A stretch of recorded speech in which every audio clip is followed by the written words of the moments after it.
I set a goal that said I would not get married until I made $1 million. What? Mm-hmm. I wanted to earn, because I knew I was going to make $1 million. Like, I knew a long time ago that I would become a 7-figure earner, right? I didn't know how, I didn't know when, I just knew it.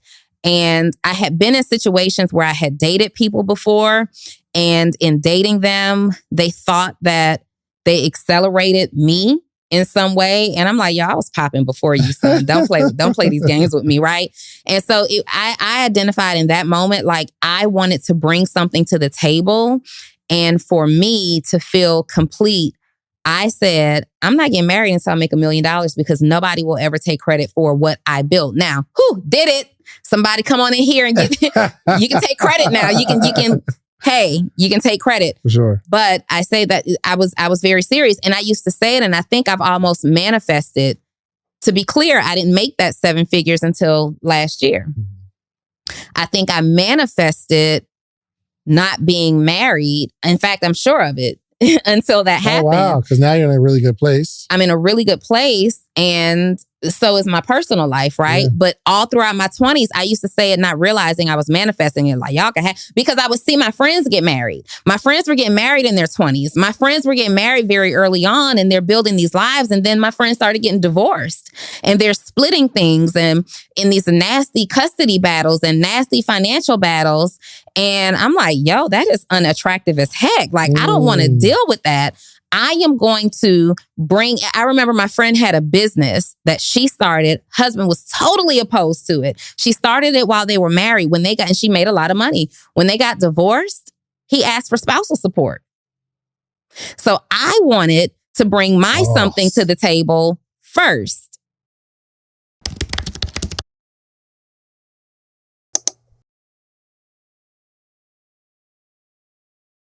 Welcome to another edition. Welcome to another edition of the Social Proof Podcast. My name is Donni. My name is David, and we are two entrepreneurs that deal with anxiety, mental health issues, loneliness, success, amazing things, manifestation. Y'all, today we are about to talk about what we would do if we had to do it all over again. And we have covered... Just a brief moment, you guys.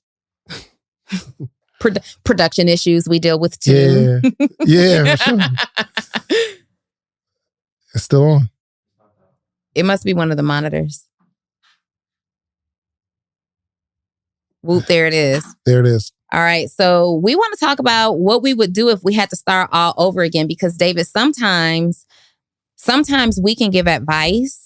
Not us necessarily, but when people are going like to mentors that they've identified, or they're getting in these groups and these, asking these questions on these Q&As, sometimes I see people give advice like forgetting about where they were, right? 100%. So what if you knew everything that you know today about building business, gaining wealth, investing, being successful? What if you knew everything, but you hadn't applied it yet and you had to start today?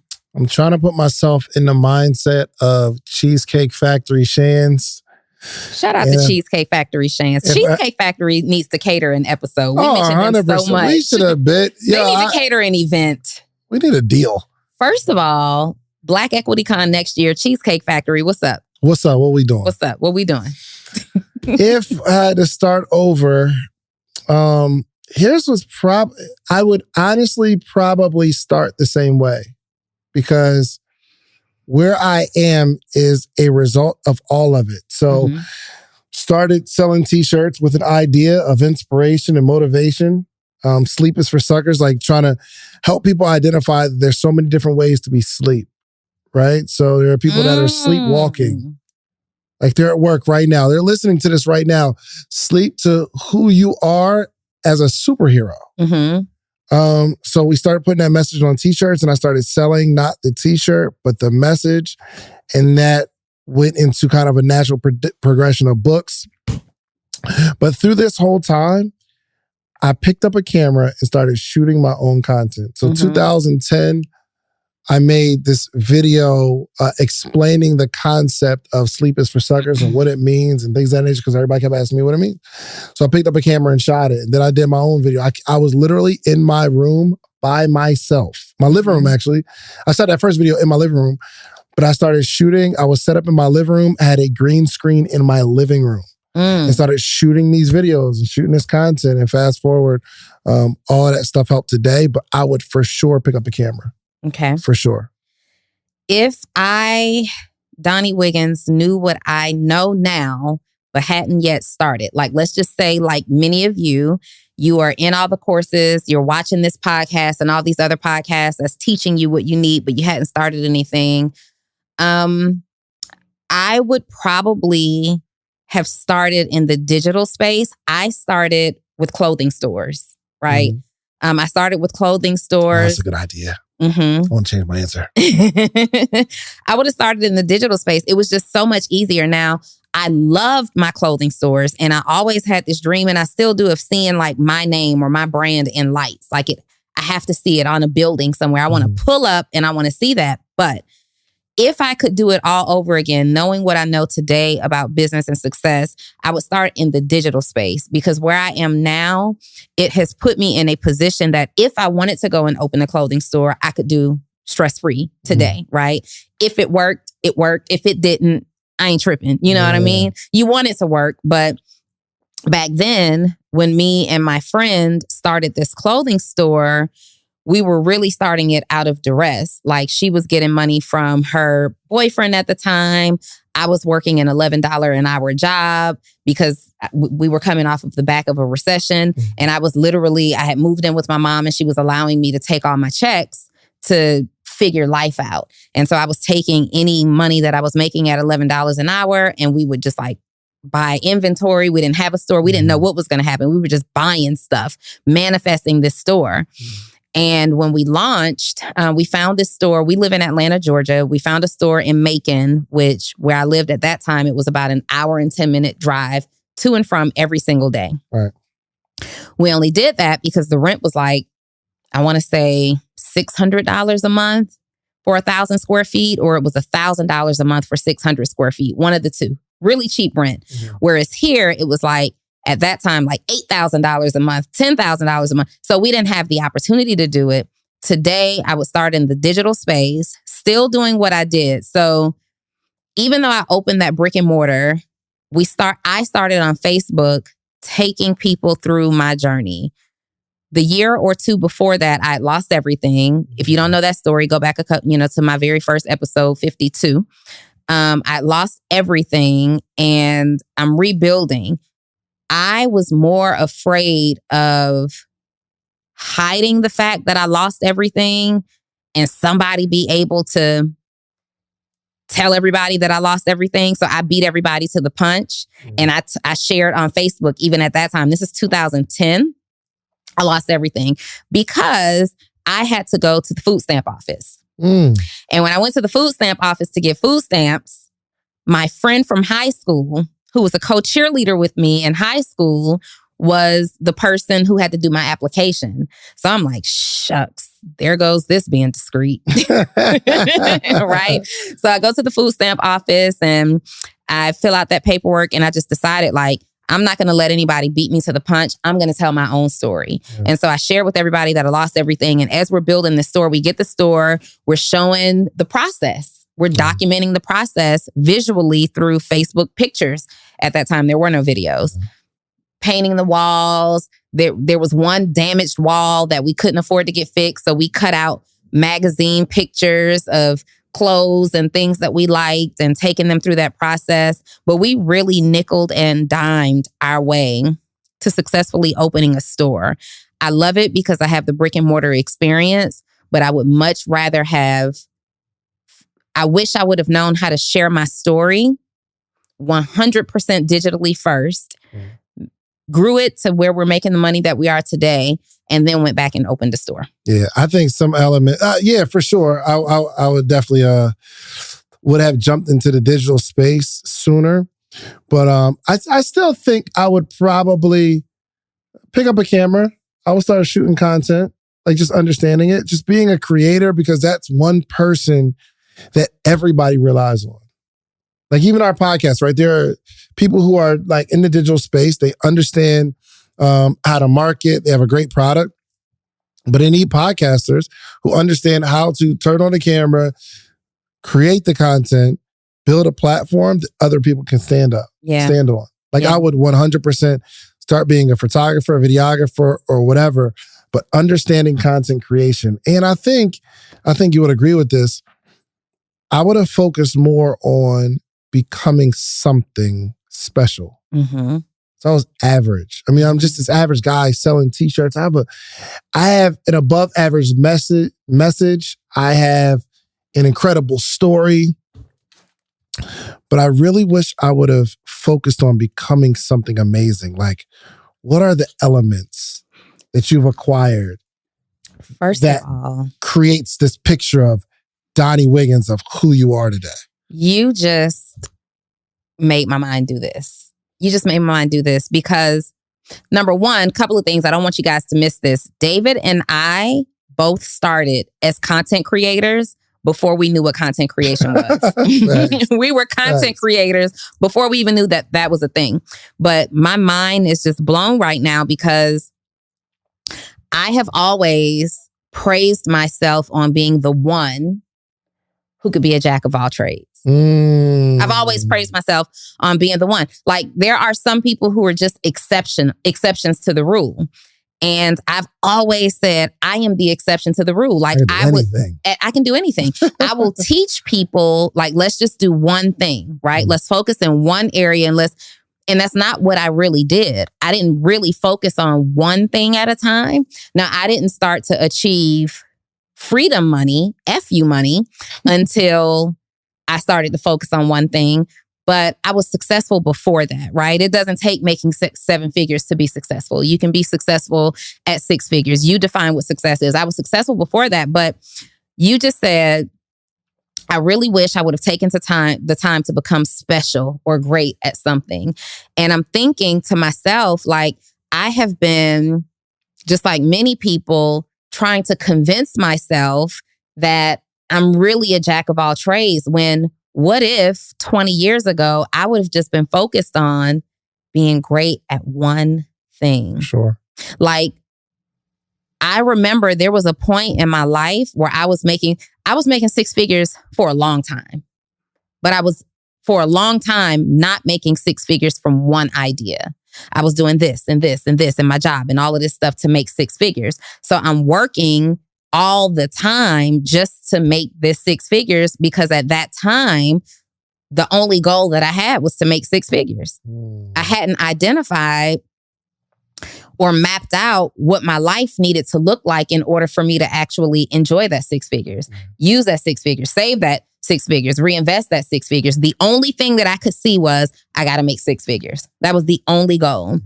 And so I was piecing together network marketing, my job. I started, I had the clothing store. I started in the coaching space before I knew that I was in the coaching space.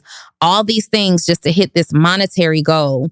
If I had to start over today, Donni being the Donni that I am now, I understand how important it is to not just have a monetary goal, but also life map. What does life need to look like for you to enjoy that goal? For example, we both had the 7-figure goal February of last year. We did it last year. This year, I sat and I said, remember earlier this year, I was just going through a lot mentally, like anxiety through the roof, just something I had never experienced before. And while I still can't really explain everything that happened there, I do know that in that moment, I took the time to get to know me a little bit more. And I decided I don't want to work that hard for 7 figures. I will give 7 figures up if it means that I have to work that hard. That's just really, money isn't my motivator. I like to make money. Right. Okay. But I am not motivated by money. I am motivated by accomplishing. And that doesn't necessarily mean money for me. Can I put a pin in that and you come back to your point? I want not a pin in it, but I want to say something and start a conversation. Well, so my point was, I think the total point was, if I could do it all over again, I would life map what my life needs to look like in order for me, like what's comfortable for me when I make this money. So does that mean that I want to be going into the office every day? Does that mean that I want to work from home? Does that mean that I want to be a solopreneur, or do I need a team? How many hours do I want to work? I think that's important to really understand like what fits your personality, what fits your lifestyle, what fits your family, and build with that in mind from the start. Right. So yeah, get back to what you were saying. I think you just finished it out, but I want to get to something you just said. What did I where say? Money isn't your motivator. When, the interesting, go ahead. Money isn't my motivator. My motivator, accomplishments are. Right. But it seems like anyone who says that is at a position where money is no longer the motivator.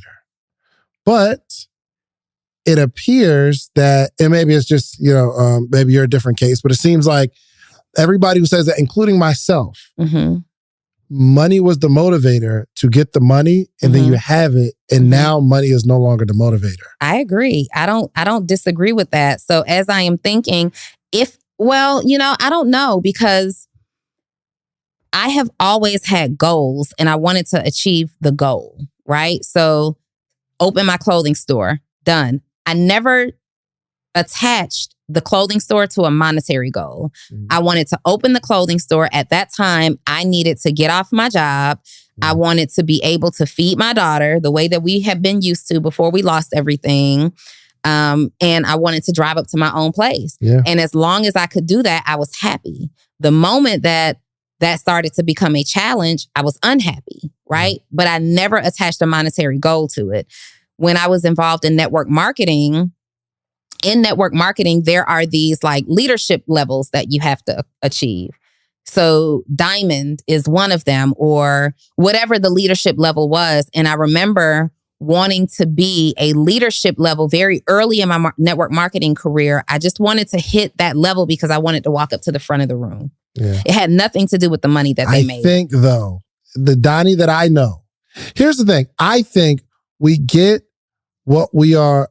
I think the conversation of money isn't a motivator, because it's not a motivator for me.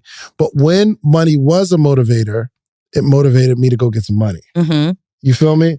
So I think there are some people that they're too premature in their entrepreneurial journey to say, well, money isn't my motivation.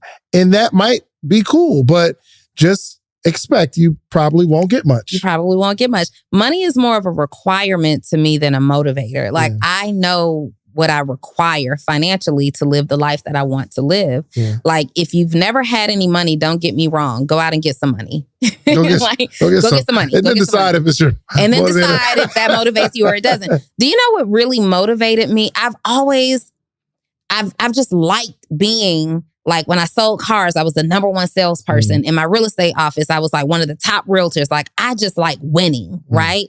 The money came along with winning. The money was a residual effect of the win that I was going after.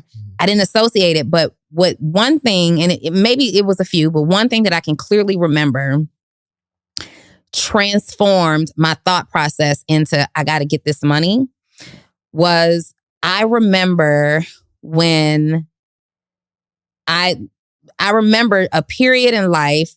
I was talking to a friend. She was dating then a basketball player. And we were in our 20s and life was just amazing for her. He's taking care of her mom. He's taking care of everything. And when they broke up, he took every single name was off the account. You know, he removed her access from everything before he broke up with her. Wow. So she didn't even have an opportunity to ask, how's this going to go? And I remember thinking, I will never be in a position like that. I will never allow the reason that I enjoy certain things in life to be at the hands of somebody else, and I'm unable to do it for myself. So when that experience happened to her, it was that. It was another reminder when I did lose everything, and I was too embarrassed to like ask for help. So there was I had to go and get it. All right, listen, every single week, every episode, you hear me talking about themorningmeetup.com. It's the community. Let me show you what's happening here. Every single morning, Monday through Friday, there's 400 plus people on a Zoom call, right? We're learning, we're talking, we're growing together, and this is you. There's all these people here. It's all these people in the morning meetup. Hundreds of people reading books, growing. We get together quarterly. It's amazing. And for some reason, you just keep looking at, just go to themorningmeetup.com and get in the circle. And then you'll be like way happier. Just themorningmeetup.com. Let's get back to the episode. For me, it was the thought of, I set a goal that said I would not get married until I made $1 million. What? Mm-hmm. I wanted to earn, because I knew I was going to make $1 million. Like, I knew a long time ago that I would become a 7-figure earner, right? I didn't know how, I didn't know when, I just knew it. And I had been in situations where I had dated people before, and in dating them, they thought that they accelerated me in some way. And I'm like, yo, I was popping before you, son. Don't play these games with me, right? And so I identified in that moment, like, I wanted to bring something to the table. And for me to feel complete, I said, I'm not getting married until I make $1 million, because nobody will ever take credit for what I built. Now, who did it? Somebody come on in here and get you can take credit now. You can take credit. For sure. But I say that I was very serious, and I used to say it, and I think I've almost manifested. To be clear, I didn't make that 7 figures until last year. I think I manifested not being married. In fact, I'm sure of it until that happened. Oh, wow. Because now you're in a really good place. I'm in a really good place, and so is my personal life, right? Yeah. But all throughout my 20s, I used to say it not realizing I was manifesting it, like, y'all can have, because I would see my friends get married. My friends were getting married in their 20s. My friends were getting married very early on, and they're building these lives. And then my friends started getting divorced, and they're splitting things and in these nasty custody battles and nasty financial battles. And I'm like, yo, that is unattractive as heck. Like, I don't want to deal with that. I am going to I remember my friend had a business that she started. Husband was totally opposed to it. She started it while they were married. And she made a lot of money. When they got divorced, he asked for spousal support. So I wanted to bring my something to the table first. Then we get married. Right? So that poses a question. Do you recommend building something, ladies, before you get with somebody who has something? Yeah, I mean, if it's what do you possible, teach your daughter? What do you teach your daughter? That's a better question. I definitely teach my daughter to stand on her own 2 feet, but she doesn't have to. If I had to do this part all over again, I don't know that I would honestly say I'm not going to get married until I've reached 7 figures. Like, it's almost kind of ridiculous, right? I don't know what that was, but I've seen so much. I've just seen too many people with these divorces and going through these battles. Deja knows how to go and get it. Period. She will never have to rely on another human being to simply survive in life. And I believe I've taught her enough that she'll never have to rely on another human being to determine how she thrives in life. Yeah. That's her thing. But I don't want her to be afraid of building a life with someone, right? I don't want her to be afraid of that ever again, or ever, period. She's never been afraid of that. And I'm not afraid of that. It's just, what I am afraid of is, I don't even know if I'm afraid. I was just totally turned off by the concept of marriage when I started to see all of the divorce. And then I started to see, like, when I grew up, at least I didn't hear about men seeking like spousal support from women. I didn't hear about that. But it wasn't until I started having friends and females who had a little bit of money. And then I'm starting to see these requests for spousal support. And I'm like, oh, this is a thing. Oh, wow. This is a thing. So you get with a man and you go out there and build something amazing. You want to bring something to the table in your marriage, and then he wants spousal support. He wants you. I mean, you'd rather be in that position than the other. Yeah, it was just not an option. And I'm not saying this for other women. You live your life how you want to. For Donni Wiggins, however, it was not an option for me to get married as a broke woman. I got you. I feel that. So you're saying if you had to start this thing all over again, you would be more open to relationships before you got your money? I mean, I was open to relationships. It was just the marriage thing. Now, and one of the things that I did to be intentional about making it more difficult for me, because I'm a relationship person. I love to be in a relationship. I love my relationship now. I love being in a relationship. But one thing that I did, like a filter that I did to like slow down because when I get them, honey, I get them. Okay, it's a wrap. It ain't long before you're trying to get married, right? All right.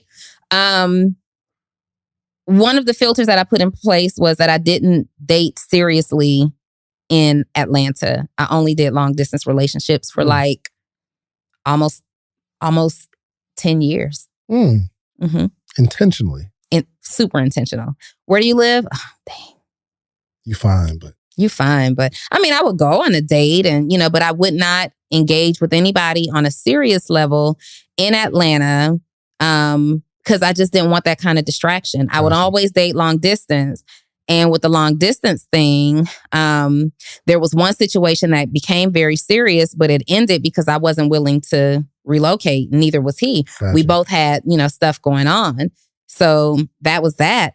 I want to say, so Kenny is my first serious, significant relationship in Atlanta. And it's up.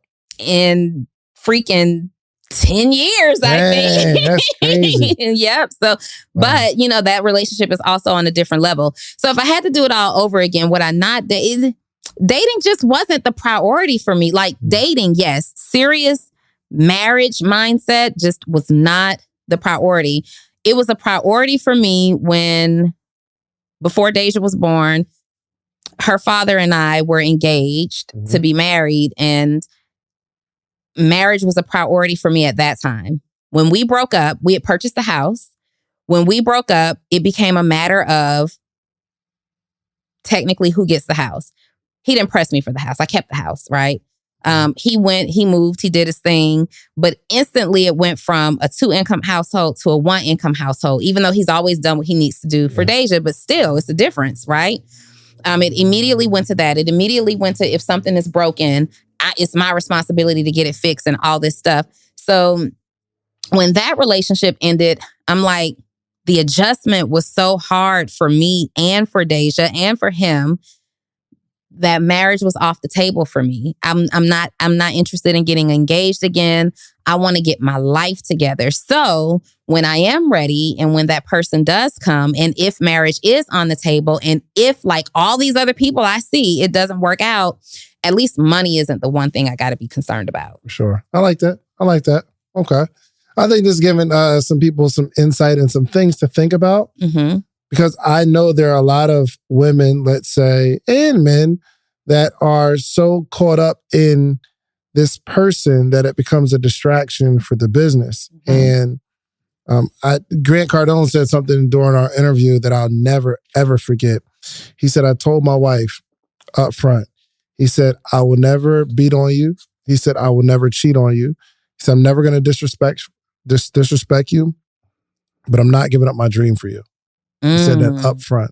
Mm-hmm. Not giving up my dream. And I think there's a lot of people who put their dream on the back burner because I'm so wrapped up in this person, even before like marriage and stuff like that. And I think, especially if you're not dating, especially if you're dating someone that's not an entrepreneur, they don't understand. Mm-hmm. I don't care how much you try to explain it to them. They will not and cannot understand what it's like to build something, mm-hmm. to put your heart, soul, time, energy, blood, sweat, tears into something. Mm-hmm. And obviously the person that you're with wants to be a big priority for you. Mm-hmm. But it's so tough. One of the main reasons I think me and Kenny work so well. Why is that? We've made it clear to each other. He made it clear to me, and I made it clear to him. Purpose first. Purpose first. And in dating, when you're dating, I couldn't necessarily say that I fit into his purpose. We're dating. I don't know. We're dating, right? We like each other very much. We may even love each other. But I just want to be clear that I will let this whole thing go if it disrupts what I am purposed to do. I could have been more clear in my relationships. I made that very, very clear. Well, he made it very, very clear, and I made it very clear because that was another thing that I dealt with in dating. I've pretty much dated. Dang, that just set me free. That just set you free? Set me free. Did it? Tell me more. I don't have to go down this line, this storyline. Because I be telling so much. David don't tell nothing. I battle with, like, there's something that I have to do for this vision that I have, but it's interrupted by my thought of, but how is this person going to feel? Or, dang, I want to, man, but every time I leave and come back, Sarai says something else, like another word. I'm like, dang, I missed it.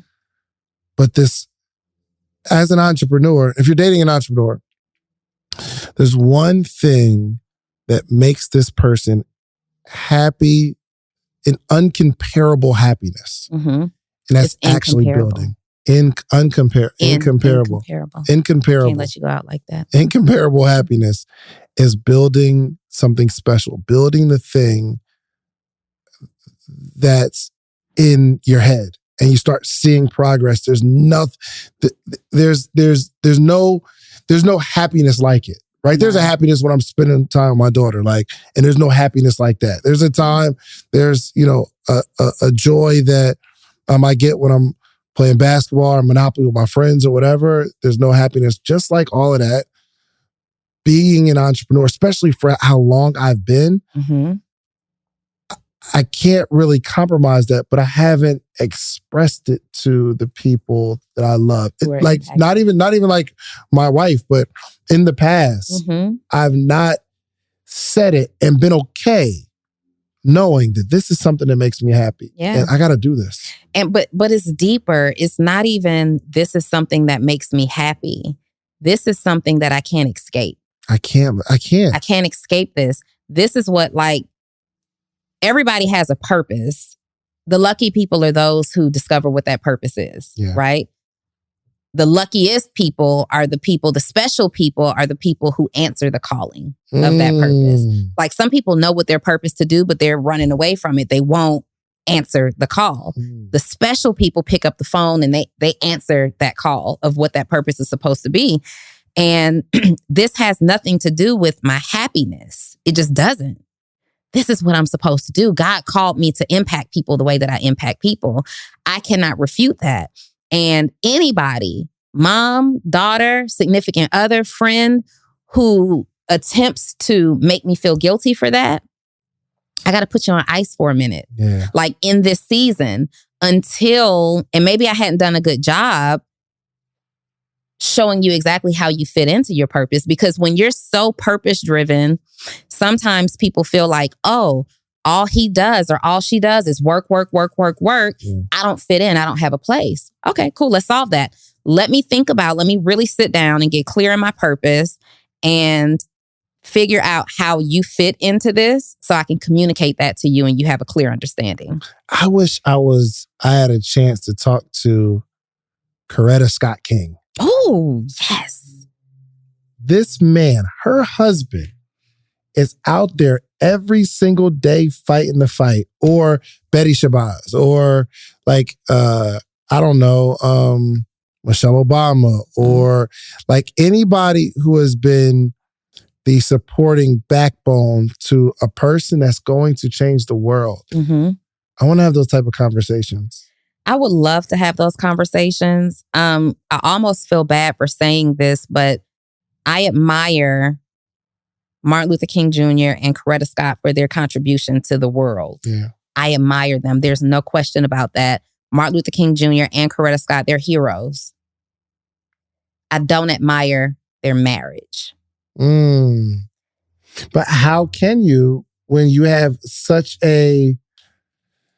you got so many pressures. You can't have, obviously, all the stuff that we hear that was going on and all that kind of stuff. But yeah, I would not I don't admire their marriage in a sense of I wouldn't have traded places with her. Like, I don't want a marriage like that, right? And very few women do. I would love to sit down and have a conversation like, why'd you stay?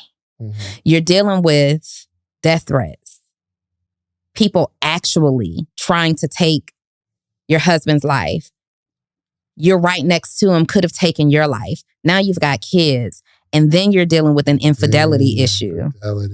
Like, it's not enough, husband, that your purpose is threatening my life.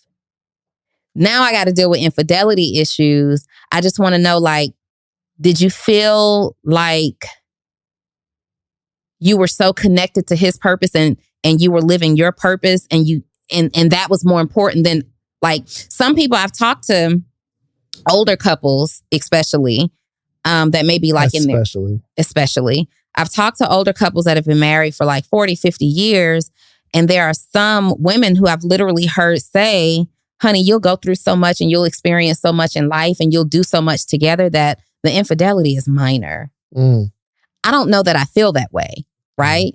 But is that a thing? Like, is it that, we're so connected by purpose that cheating stuff is so minor in the grand scheme of life?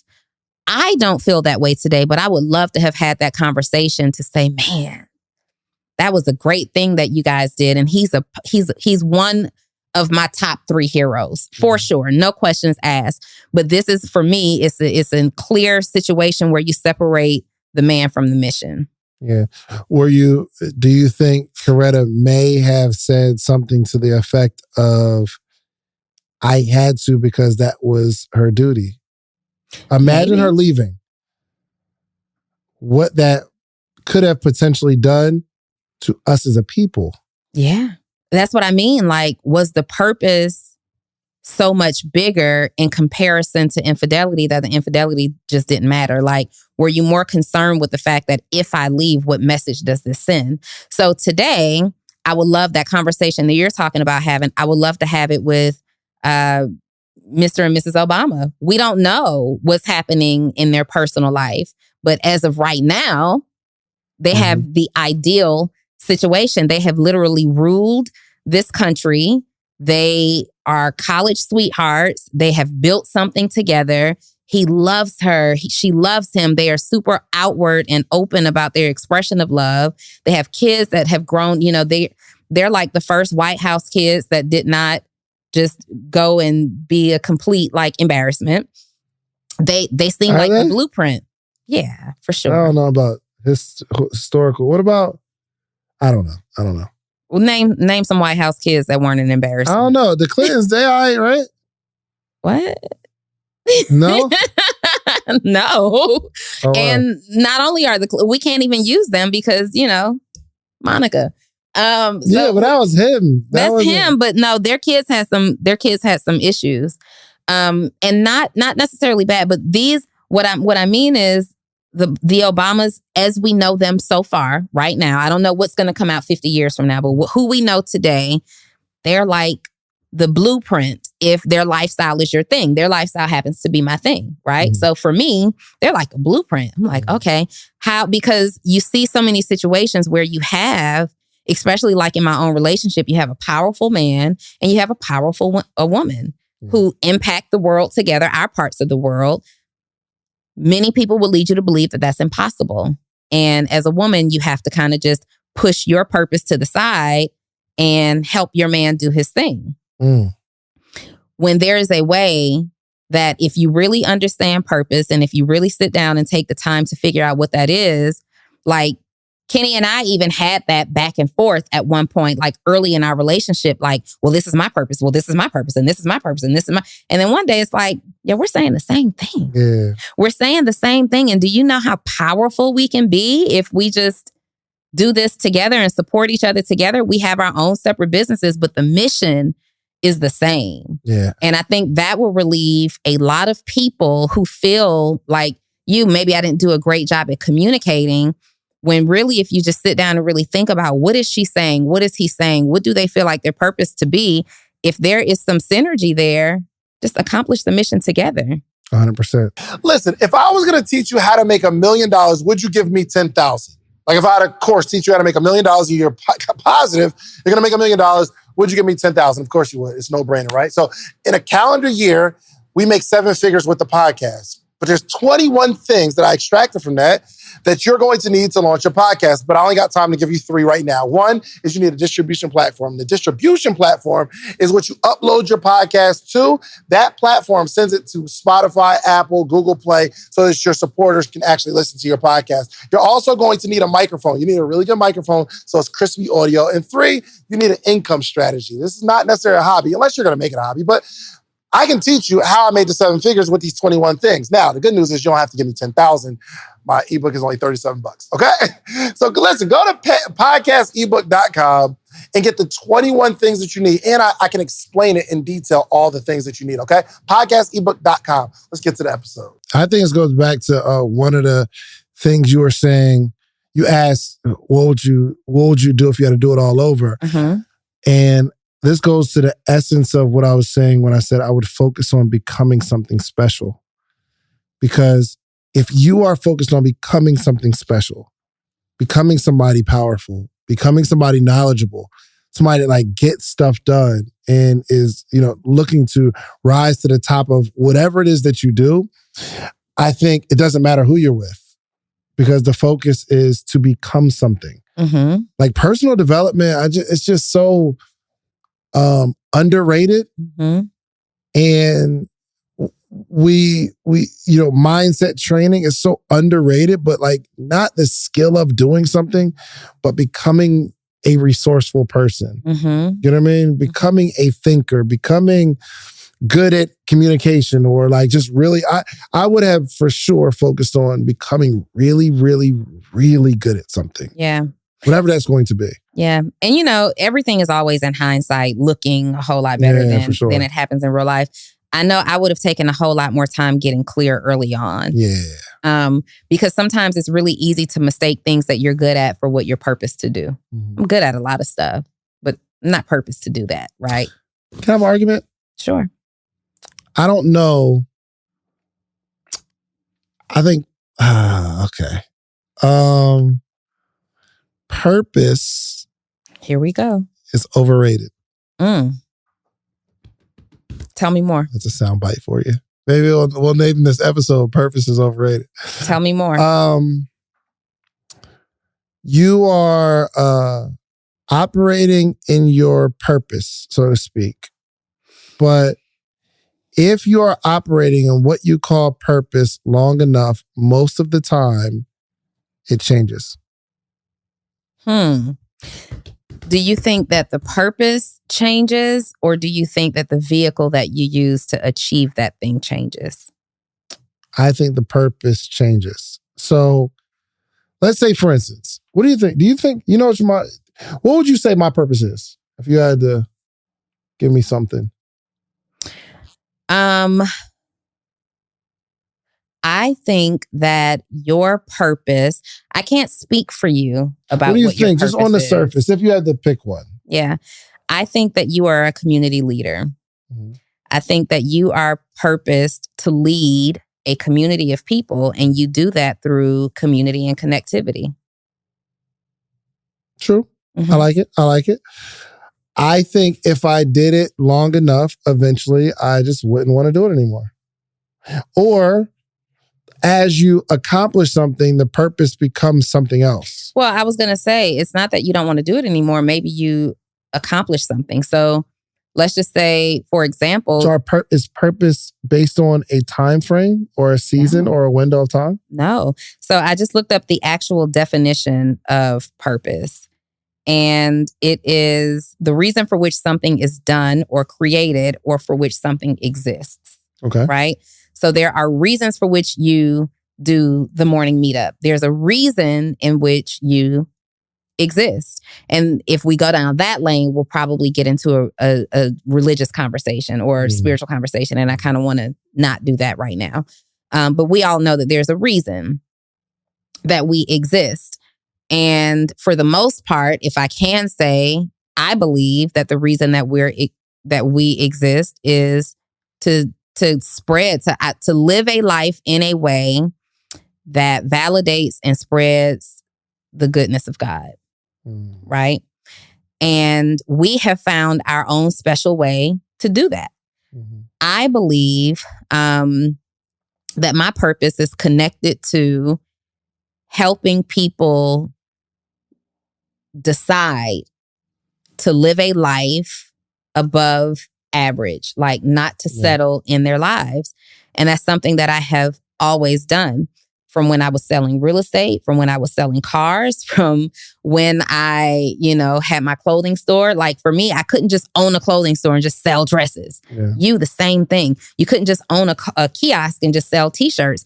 I would find myself in this clothing store coaching women. Who are you buying this dress for? Your daughter? No way. No way. Right. Bring her in on Sunday when I'm closed. I will work with you guys. Like, I have been in pursuit of helping people see the bigger picture and aspire to be more than average. Right? I like that. You know what I think you may not have, you wouldn't have had that experience had you not opened the store, unless you did something else, you'd had that experience. But just for this example, you wouldn't have had the experience of like identifying how an outfit changes someone's feeling and emotion and their self-confidence, things of that nature. You wouldn't have had that experience if you didn't open the store. But if you were thinking, well, my purpose isn't to open a store, you probably wouldn't have opened the store to have that particular experience. And I think there are a lot of entrepreneurs, they're trying to figure out what their purpose is before they get started, when I would encourage you to get started in something. Like, just don't let your time be wasted. Don't let your life, okay, if I had to say a purpose, don't let time be wasted. I believe your purpose on this earth is not to waste your time. For sure. And some people are wasting their time trying to figure out how to not waste their time. Yeah. Before they do it. Like, I'm like, pick something. Well, here's the thing. Just to piggyback off of what you're saying, I had no clue when I was selling cars and houses and clothes and owning the clothing store. I had no clue that these things were connected to my purpose. I didn't spend time, like, we all have that question, like, man, what does my life mean? Why am I here? What am I meant to do? It didn't just like hit me in my 20s, like, your purpose, young Donni, is to blah, blah, blah. Young like, Donni. I think people say, that they've heard that from God. It didn't come for me like that, right? What ends up happening is, for me, years later, I have found something, and this is the longest that I've ever stuck to a thing, right? I'm usually flipping in and out of opportunities and ideas. This is the longest that I've ever stuck to something, and this is something that I can't not do. Like, it's really, really clear that helping people, impacting people, leading people is just, people have called me bossy my whole life, right? When really I'm just a leader. I'm a leader. And I am going to lead. The same things that I used to get in trouble for in elementary school are the things that have made me next level today. Yeah. Being too talkative, being bossy, I used to get in trouble for taking charge when we had team assignments. Like, that's just me. For example, at my Wealthish event 2 weeks ago, shout out to all the ladies of Wealthish, Coach Kelly, we're at the event, and I'm like taking charge. I'm like, this needs to happen. This needs to happen. This needs to happen. I'm a nightmare to work with when it's like under pressure. I don't want to say I'm a nightmare, but we're going to get it done, and we're going to get it done right? And if that's not you, then I'm a nightmare. Sure. So I'm like, this needs to get done. And we were so behind because we had so many hiccups of things that just happened and threw us off, that there's 7 women putting on this event. And I just like, I'm going to step up and take charge, right? So I'm taking charge, and we got this thing that's happening in the front of the room, this like breakfast, the way we're supposed to serve breakfast to our VIPs. And me and Coriel had discussed how that's going to go. And I have it in my head, like, this is how it's going to happen.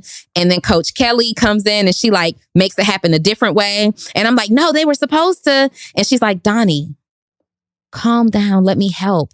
You don't have to be dominant in everything.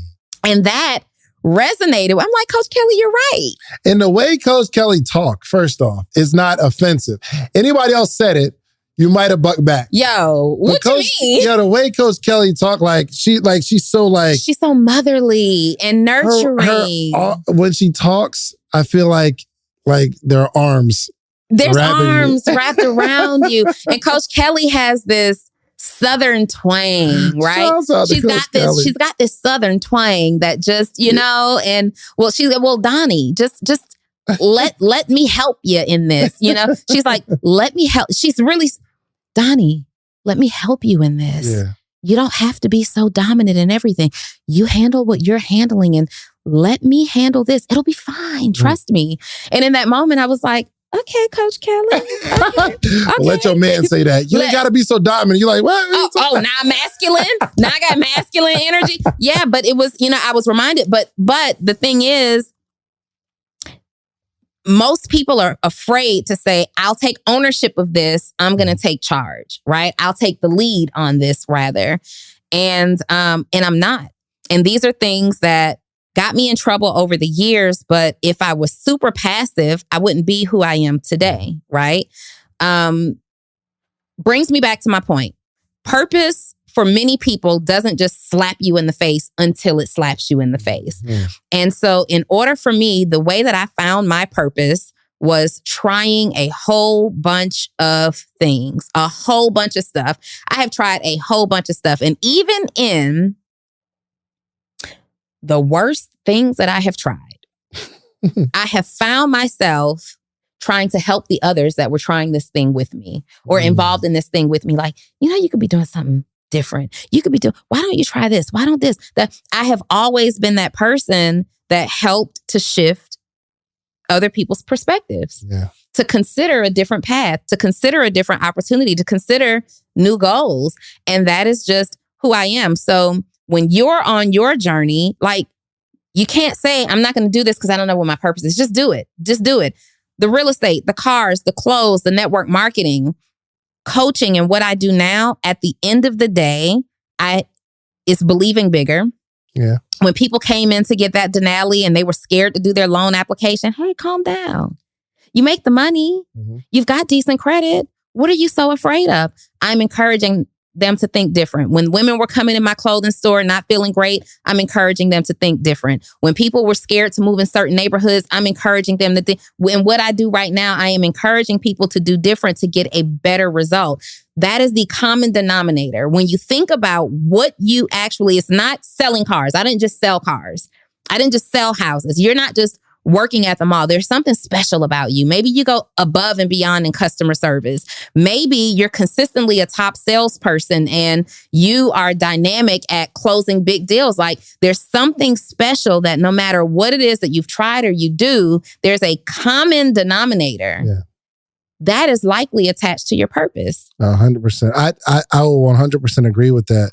And I think that thing will show up in whatever you do. But the key is, whatever you do. Whatever you do. So just jump out there and try to use your gifts that you have and you use them for the thing that you've decided to do. I don't know if it's, your job. And this really helped me when I was working as a server, that I didn't start to feel like, oh man, working here just isn't my purpose. But it was. Mm-hmm. There were certain things that I had to learn through that process. That process. I was purposed to be working there so I could understand sales and relationship building and service and working with a team and managing other people and being managed. And there were so many things that I know I was there on purpose. Yeah. I wasn't like, you can't just quit your job because it's not your purpose. Yeah. You sound crazy. Yeah. You probably haven't used your gifts in the thing that you are sitting in right now. And trust me, you will go to another job and experience the same thing. You will start another business and experience the same thing, because it's not about the external thing that you're doing. Brings me to another thing. Talk to me. What I would do now if I had to start all over again, I would have had more respect for my job. Mm-hmm. Okay. We all know my story and how I hated my job. I was in property management. I love this podcast because we get to grow together. Like there's some things that I said 100 episodes ago that I'm saying now. I don't know. I would have had more respect for my job, and not necessarily like the employer. That's not what I mean. Like the job and the skills that I learned on that job, because I believe that one of the reasons that I'm so dynamic in running a business, meaning the operations, the hiring, the firing, the systems, is property management. Yeah. Like literally in property management, as a property manager, I am managing an owner's asset. I am the next in line after the owner who owns this asset. So I have to manage this every single day. They used to, one of the training tools in property management was when you're cutting checks and choosing vendors and signing contracts, operate as if you are operating your own bank account, your own checkbook. So before I hired a landscaper, I'm like, is this balancing out? Let me put this on the budget sheet. Let me check the monthly budget. What are we budgeted for in marketing, right? I had to, I'm operating in that way. So when I spend money in my own company now, like I remember going through and looking through this budget statement that we had to do. And I'm like, oh, well, we're paying such and such to do this, but I see on line item 37, we're also paying. What if we could merge these two and just pick one company? Like I learned the skill of negotiation. I learned from working in that industry what it takes to build relationships with companies. So when I can help my clients operate B2B instead of B2C, that's business to business instead of business to consumer, I can give you some tips and tricks to get past the gatekeeper at the front desk so you can talk to the president or the CEO or whatever that is. I've had to hire. I've had to fire. And not just do it, but do it by the book. I had to do it, and then I had to follow up with what that meant on the back end. What does their termination letter need to say? What kind of notice needs to go to the rest of the team? Like that managing, when you are an on-site property manager, you are the operations person, you're the systems person. There's somebody usually to help you with that. You are HR, you are the trainer, you're everything. So for me, when people say, well, man, Donni, how do you know how to do all of this stuff? My 13 years of experience in property management. Yeah. Those skills that I learned prepared me and trained and developed me to at least understand basic concepts. And all I got to do is think about, okay, there we use systems like this. What system like that could be in my industry or my client's industry? I as you're talking too, I realize that I've literally had no structure in my corporate experiences. I haven't had a corporate, I was either, I work at Circuit City, they're like, okay, you sell this product. You clock in, you sell the product, you learn it, you sell it, and then you get off work. I haven't had to do anything that that necessarily relates to the back end of a business, especially like serving and stuff like that. I didn't get that experience, which it shows up today in my in the way I run my business now. Yeah. You know what I mean? Like it's just certain things that I don't understand or I don't see because I didn't experience them. So if you guys are like, if you are like working a job right now, the most important thing I think you could do right now is understand why you're there. What can you get more? I did a training called Get More From Your Job Than a Paycheck. And you got to get more from your job than your job gets from you, because they are going to get their piece from you. They are going to get their value from you 100%. You do the work, bring back the money, they give you your portion of that money. But if, like me and Reese was just talking, like he was kind of discussing, like, I'm not sure what to do in a particular role. And I'm like, yo, one of the most important skills that we can have is being able to express those feelings so we can talk them through. Right? Like let's just talk about it, because we need to find out where your major impact is going to be. Becoming something special in a space. You got to figure out what that's going to be. Got to figure out what that's going to be. And the only way you figure it out is to do. So if I had to do this all over again, one thing that I wouldn't change is how much I've done. Yeah. How much I've tried. How much I've tried, no matter how scary it was, no matter how minute it seemed.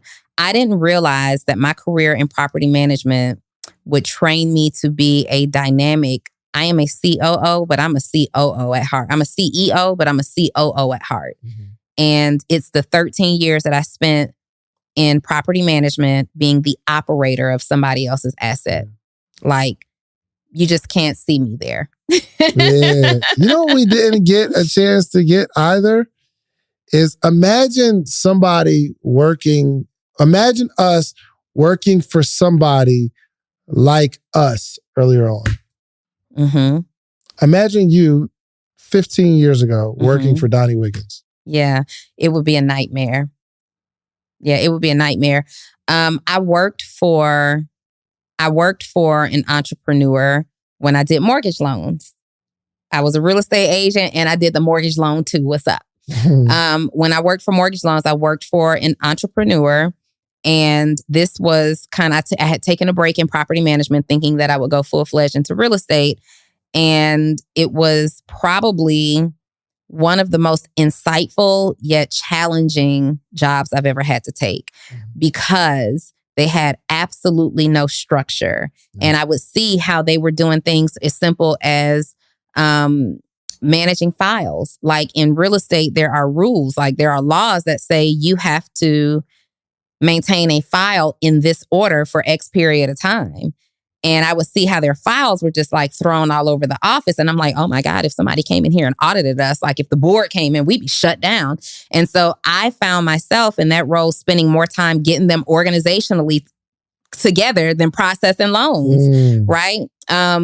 So working for me right now, if I were me working for me right now where I am today, this would probably be right in my wheelhouse. But if I were me working for me like 5 years ago, nightmare. Complete nightmare, because it took me a long time, even as a CEO, it took me a long time to find my CEO identity. I think that's another podcast episode.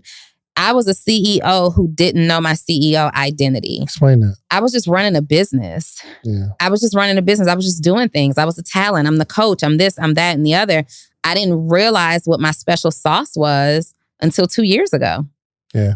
I didn't realize that I had a special thing, right? And sales and operations are my special things. Like, it just is. And so I didn't need to spend my time. I used to be a DIY entrepreneur. I'm doing everything myself. I don't need to spend my time in tech. That's not my thing. I don't need to spend my time in, whatever, like checking email. That's not my thing. Don't email me for any reason. I'm not going to check it. Right. Like I just don't. And it's a terrible thing.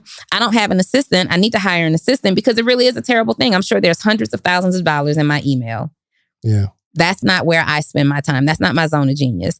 And so until 2 years ago, though I was helping people achieve this level of success, the results that I get now are so much bigger because I've identified my zone of genius. Instead of trying to be everything to every CEO who gets coached by me, I focus in my wheelhouse. Yeah. And now I'm able to magnify those results. And that's a lot. Like people don't, you're in business, but you don't really know your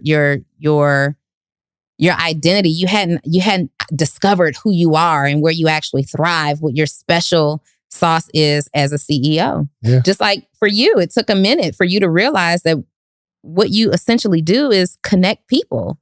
Yeah. When you were selling t-shirts, you didn't know that. When you were just giving out, oh yeah, let me put you on to my man who blah, blah, blah, blah, blah. You didn't see it at first that, man, I am a master connector. Yeah. You didn't see that. It took a minute of you, years of you doing this before you realized, like you just posted on your social media page in the last 2 weeks. If you look at my Instagram, it features more people than it does me, than it does myself. Like, you didn't know that 5 years ago. You didn't know that 2 years ago. For sure. That's just something that now you clearly, and you're communicating it more and more now. Like, I have built this brand by highlighting other people. Yeah. That's your wheelhouse. 100%. Yeah. And it's so interesting, y'all. It's a continued process of growing because I'm like unwinding things that I've done over the last like 4 years or so. Mm-hmm. And now I've got to like unwind them and try to move forward in improving. But now it's like I'm hesitant because I know that some of the things that I'm going to do today will have to be unwound next year. Yeah. Because I'm still in learning and discovery process, just because I know how to make money and I know how to build a business doesn't mean I have the CEO identity yet. Mm-hmm. I'm still just trying stuff. But the cool thing is I made so many mistakes and I'm better this year than I was last year. I'll be a lot better next year than I am this year. Mm-hmm. So I'm excited about the process. I'm excited about it too. I can't wait. Like, I legitimately and sincerely am excited. I don't wait until a new year comes to like be excited to set new goals. Yeah. I am constantly like up in my game and 100%. redirecting, like, oh, let's change this now. I know what we said. I just learned something at one of these masterminds that I've gone to in the last 30 days. I've been to a few. Mm-hmm. I can't remember exactly which one it was, but they suggested not doing annual planning. It made so much sense to me. They on that 12-week year vibe? No. They said, don't waste your time doing annual planning, right?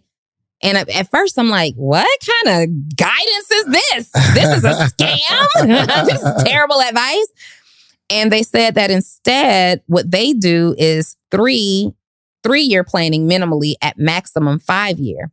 And not being so involved in the weeds to the point it's like, we're doing this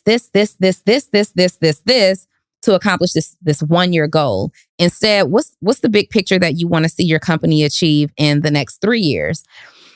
And they said the reason that we do this is because 12 months isn't really enough of a time frame. We're still in testing. Anything can change. Details change from month to month.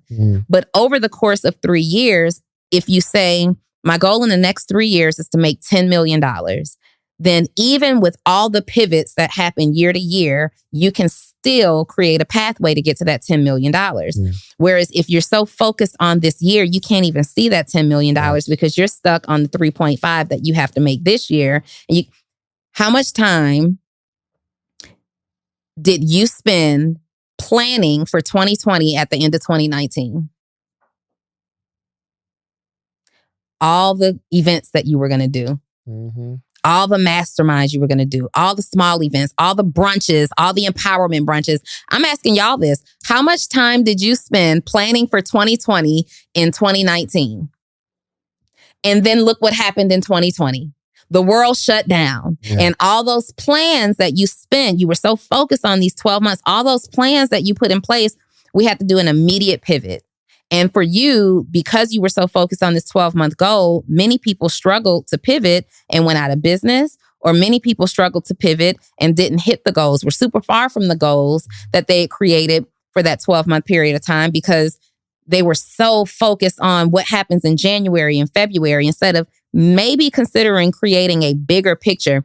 Fortunately for me, I didn't have a goal for 2020. I didn't know what the heck.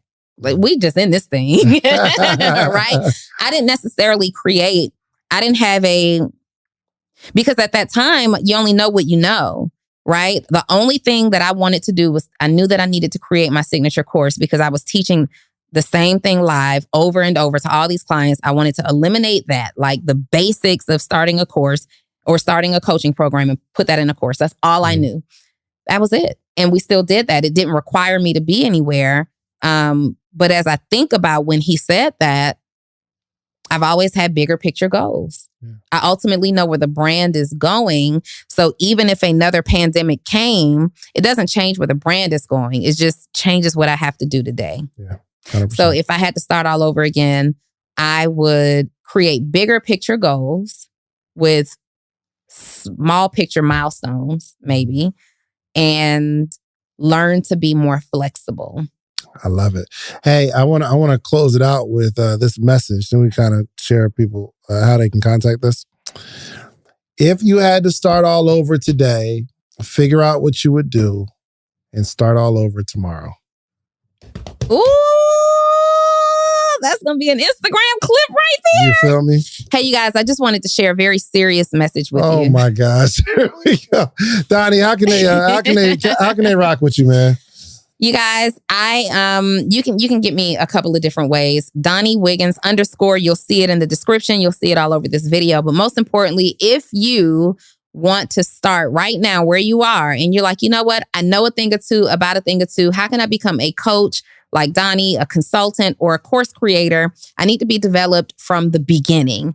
SixFigureEDU.com is my signature program that trains and develops coaches, consultants, and course creators. And I update that course often, you guys, with things that I am doing in real time because things change, right? Also, if you are a service-based entrepreneur and you're struggling to connect with your audience online, meeting, you don't really know what to say. You got dope visuals, but you don't know what to say in your captions. You need a little bit of help to convert those followers to cash customers. Post to paid. Text me the words post to paid to 404-737-2767. There it is. Listen, man. It's your boy. That was corny. I know. Listen, man, join the morning meetup, themorningmeetup.com, the only organization that gathers every single day.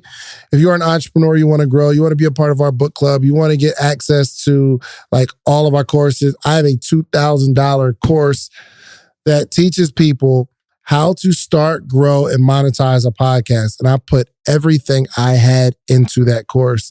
And you can order it, right? You can get it for $2,000, or you could just join the morning meetup for $399 a year and get access to the course. Meaning you get the course and I'll talk to you every single day, Monday through Friday for a year. I'm on this call and I am passionate about helping entrepreneurs get to that next level, whatever that next level is, okay? So we also have a content creation course in the Morning Meetup app. So you can go to the App Store, download The Morning Meetup, or just go to themorningmeetup.com and join our community. I promise you, you will see the value, okay? So we are out here. Make sure y'all like, subscribe, follow. See y'all later. Hey, can we pose real quick for a thumbnail? Bye.